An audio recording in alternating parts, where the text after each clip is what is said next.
più importante commentatore antico dell'Eneide, Servio, nel spiegare un passaggio di Virgilio, Pirgi Veteres, aggiunge una frase molto interessante sulla quale si è soffermata la critica. Questa fortezza fu nobilissima al tempo in cui gli Etruschi esercitavano la pirateria. Infatti fu la loro metropoli. L'uso della parola metropoli non è mai fatto a caso nel mondo antico, indica la città madre, il punto di origine di un intero popolo. Quindi questa affermazione collega direttamente Pirgi, il santuario portuale di Cerveteri, con le tradizioni sulle origini degli Etruschi, che sappiamo sono molto diversificate. Giovanni Colonna ha spiegato l'uso del termine collegandolo a due possibili versioni di questa tradizione. La prima è quella di ascendenza erodotea, che ricollegava l'origine degli Etruschi alla Lidia e alla loro emigrazione forzata in seguito ad una carestia verso Occidente. Tuttavia Erodoto li faceva approdare nel paese degli Umbri, quindi sull'Adriatico, dove sorgeva già al suo tempo la città di Spina. Alla fine del V secolo e nel corso del IV, però, questa tradizione viene spostata dall'Adriatico al Tirreno. Il punto di approdo dei profughi tirreni dalla Lidia diventa appunto la spiaggia di Cerveteri. Questo è una sorta di occidentalizzazione del mito originario della provenienza orientale degli Etruschi, che pone l'accento su una città particolarmente rilevante, non solo a quel tempo, anche prima, ma agli occhi dei siracusani che potrebbero aver elaborato questa versione, Pirgi e Cerveteri risultavano senza dubbio importanti. E questa tradizione continuava dicendo che questi tirreni approdati nelle spiagge di Cerveteri avrebbero poi conquistato Cerveteri, che si chiamava Agilla ed era stata precedentemente fondata dai Pelasgi. In questo modo la tradizione si collegava con la versione di Ellanico, quella dell'emigrazione, questa volta dei Pelasgi, dalla Grecia, prima a Spina, poi nel centro Italia a Cortona, chiamata Croton erroneamente, e poi la loro irradiazione nell'Etruria propria. C'è un'altra però versione del mito, un po' più complessa, che dà agli Etruschi un'origine autoctona, dice che sono originari della nostra penisola e il luogo di origine sarebbe proprio l'area di Cerveteri, anche se forse, questa tesi è di Colonna, sarebbero arrivati lì dalla Sardegna. Ma il discorso è lungo e complesso. A noi interessa evidenziare un aspetto importante della costruzione delle tradizioni, legato all'importanza che agli occhi dei greci gli Etruschi assumono all'indomani della battaglia di Aleria nel Mare Sardo, quando compiono un atto indegno di un popolo civile, quello della lapidazione dei prigionieri focei superstiti alla sconfitta che gli Etruschi avrebbero subito di fronte ad Aleria in Corsica.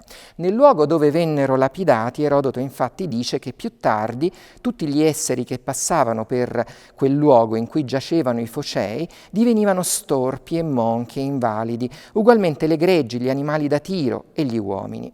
Gli Agillei allora mandarono a interrogare l'oracolo di Delfi volendo riparare il fallo, e Lapizia ordinò loro di far compiere quelle cerimonie che gli Agillei compiono ancora oggi. Essi infatti offrono sacrifici funebri grandiosi e celebrano in onore dei morti un agone ginnico ed equestre.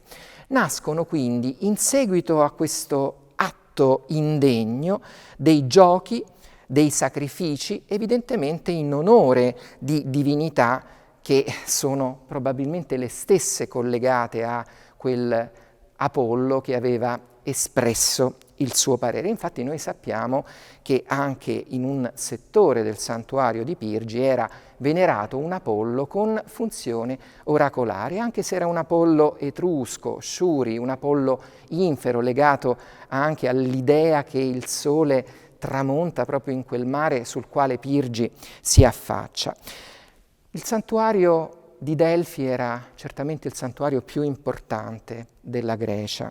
Era il luogo dove si andava a consultare la divinità per tramite della Pizia, prima di imprese come la fondazione di una colonia. Lo sappiamo fin dalla fine dell'VIII secolo, e questo faceva sì che i sacerdoti di Delfi esercitassero un'influenza molto importante, alla quale corrispondevano anche doni e decime rilevanti. Tuttavia non si andava soltanto a consultare Apollo per la fondazione di città, ma anche in seguito ad atti negativi come la lapidazione dei Focei, o la tradizione ci ricorda e lo mostra uno splendido vaso di spina da Valle Pega, anche Oreste, dopo l'uccisione di Clitennestra, sua madre, andò a consultare l'oracolo di Delfi per conoscere il modo in cui poteva espiare quel terribile peccato. Qui vediamo in un altro monumentale cratere da Valle Pega la scena di una processione, la consacrazione di un toro offerto ad Apollo, che attende seduto idealmente all'interno del tempio, cinto da due grandi tripodi. Il tripode era l'oggetto più caratteristico del santuario di Delfi, e ai piedi di uno di questi tripodi scorgiamo una pietra rotonda che potrebbe essere il celebre Onfalos, l'ombelico diciamo che apriva una porta verso la terra dalla quale uscivano i vapori che consentivano alla Pizia di entrare in contatto con la divinità. Questi due vasi quindi ci mostrano un scenario fatto di rituali, fatto di dialoghi con la divinità, ci consentono di entrare nei luoghi più sacri della grecità. E il fatto che un popolo che per una parte della loro storia i greci considerarono barbaro, fatto di pirati senza scrupoli, sia ammesso a consultare la Pizia e per suo tramite Apollo, indica l'assoluta rilevanza che agli occhi dei greci avevano, almeno a partire dalla seconda metà del VI secolo a.C., gli Etruschi. Grazie al pagamento di cospicue decime, dovute anche alle ricchezze che accumulavano con il commercio e forse anche con la pirateria, gli Etruschi infatti si erano potuti comprare uno spazio sacro, un thesauros, a Delfi, nel quale offrire le proprie decime alla divinità e avere una sorta di precedenza nella consultazione di Apollo. Un onore unico fra i cosiddetti barbaroi, che ebbero città come Cerveteri e poi anche Spina.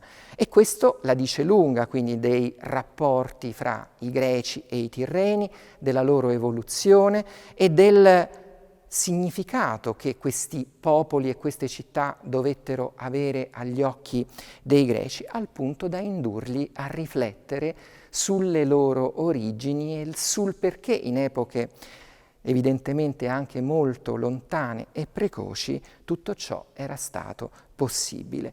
E questi vasi ci offrono uno squarcio di quel mondo greco, sono vasi prodotti ad Atene che raccontano di una Grecia che per gli Etruschi evidentemente era molto vicina, al punto da volerli con sé nelle loro tombe e ancor prima nelle loro case.